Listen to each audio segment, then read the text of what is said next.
Descente de gendarmerie en Gironde. Du coup, il est où le stup, monsieur? Interpellation musclée dans l'arrière-pays provençal. Ces scènes ne se déroulent pas dans de grandes métropoles, mais dans des petites villes, parfois même en pleine campagne. Nous sommes à Saint-Rémy-de-Provence, 9000 habitants. Ce matin-là, les gendarmes peaufinent les derniers détails de leur intervention. Petit brief avant l'opération de ce matin. Après une enquête de 3 mois sur un trafic de cocaïne et de cannabis en pleine ville. Je veux, donc après une progression coordonnée sur les 2 domiciles, surprendre les 2 individus pour 6h00 et empêcher toute destruction de produits. Pas de questions? Bon, bah allez vous équiper. Leur cible ce matin-là, un homme de 19 ans et son complice, mineur, soupçonné de tenir un point de deal.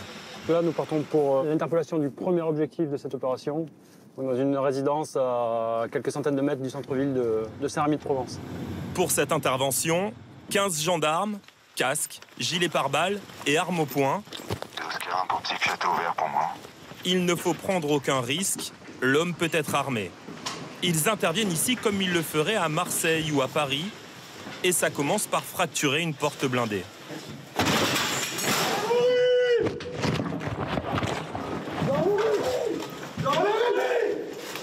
Le suspect est interpellé chez ses parents, sans difficulté.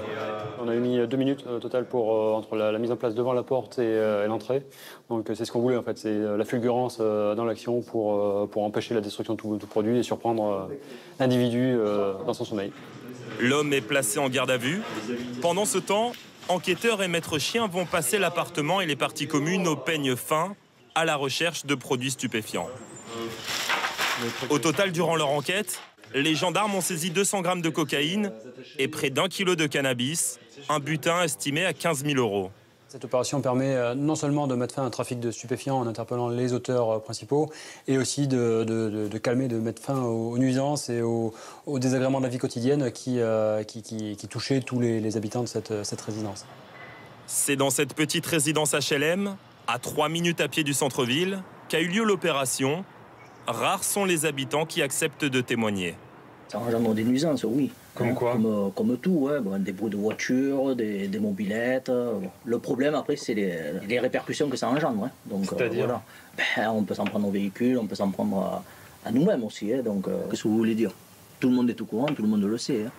À Saint-Rémy-de-Provence, ce n'est pas la première fois que les habitants sont confrontés au trafic de stupéfiants. Il y a 5 ans, un réseau avait déjà été démantelé en plein centre-ville. Vous savez, la consommation de stupéfiants ne s'arrête pas aux portes des communes rurales. Il y a toujours eu une certaine consommation et un certain trafic sur la commune. Puis là, ça a repris récemment. Mais je pense qu'après l'opération de ce matin, on sera tranquille pendant quelques mois. Car le but de l'opération, c'est bien de s'attaquer au réseau qui se développe partout en France. Selon nos informations, le trafic de stupéfiants a explosé dans les zones rurales, plus 67% en 10 ans. Ces derniers mois, les saisies se sont multipliées. De la cocaïne et 10 000 € à Nangis, 8 000 habitants. À Beaune, les gendarmes ont saisi de la drogue et des armes. À Avranches, un réseau qui vendait du cannabis et du gaz hilarant a été démantelé. Et même à Castéra-Verduzan, 900 habitants, un demi-kilo de résine saisie. Les campagnes attirent les dealers, c'est un nouveau marché à prendre.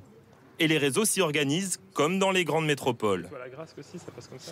Sur l'ensemble du trafic de stupéfiants qui est identifié en zone gendarmerie, on en a à peu près un quart qui est exercé par le crime organisé. Ça part des agglomérations et petit à petit, on a certains modes d'action un peu plus violents avec l'utilisation d'armes qui apparaissent en zone rurale. Pour enrayer l'escalade de la violence dans les campagnes, les gendarmes s'attaquent aussi aux consommateurs, comme dans les grandes métropoles. Illustration au sud de Bordeaux, La Réole, 5000 habitants.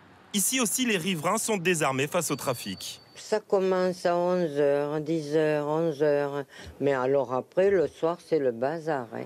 Justement, dès la tombée de la nuit, les gendarmes sont réunis pour une opération place nette.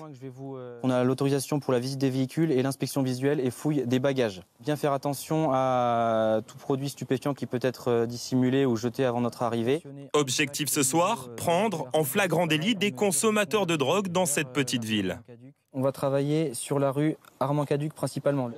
Et ce quartier, ils ne l'ont pas choisi par hasard. C'est ici que se regroupent généralement les consommateurs d'alcool et de produits stupéfiants. Du coup, il est où le stup, monsieur? Le chien a repéré un homme. Vous allez vous mettre contre le camion, les mains sur le camion. Après une fouille minutieuse, quelques grammes de résine de cannabis sont retrouvés. C'est tout ce qu'il y a? Ouais, c'est tout ce qu'il y a. Donc ce produit, on va le garder avec nous et on va le détruire. Est-ce que vous consentez à ce qu'on le détruise? Oui. De toute façon, vous n'allez pas me le redonner. Non, c'est interdit. L'homme est verbalisé, 200 € d'amende pour usage illicite de stupéfiants. Là, vous avez vu, en un quart d'heure, on a déjà contrôlé 2 personnes qui détenaient du produit stupéfiant. Donc oui, c'est commun, voire banal. Ces contrôles à l'aréole font partie d'une opération d'ampleur menée dans 6 communes de l'arrière-pays bordelais. En 5 jours, les forces de l'ordre ont saisi 18 kilos de cannabis, 500 grammes d'héroïne.